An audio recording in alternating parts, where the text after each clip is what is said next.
Comida. Es que no he parado de pensar en comida. ¿Sí? Neta. ¿Neta? Entonces, pues que me salgo al refri. Y me fijé en el cajón de las carnes. ¿Sí sabes cuál cajón, verdad? Sí. ¿Y qué había, güey? Unas carnitas bien blanditas y jugositas. Carnitas Don Rafa. ¿De Don Rafa, güey? Sí, de Don Rafa. ¿Sí? ¿A quién le gustarán unas carnitas ricas? ¿A mí? Así como para unos taquitos. A mí, y me las comí. ¡Ah! No.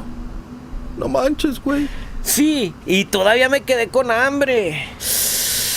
Entonces me fijé qué más había en el refri. ¿Y qué crees que vi? Vistecitos bien ricos, que me los he hecho también. ¡Oh! Y que se me antojó algo más. Si te dijera, mira lo que me preparé. Unas enchiladitas de pollo con su quesito fresco, Sí. su salsita. Sí. Y arriba le puse ¿Qué le pusiste? guacamolito. Sí. Y luego, ¿qué crees que pasó? ¿Qué? Se las di al gato porque ya estaba bien lleno.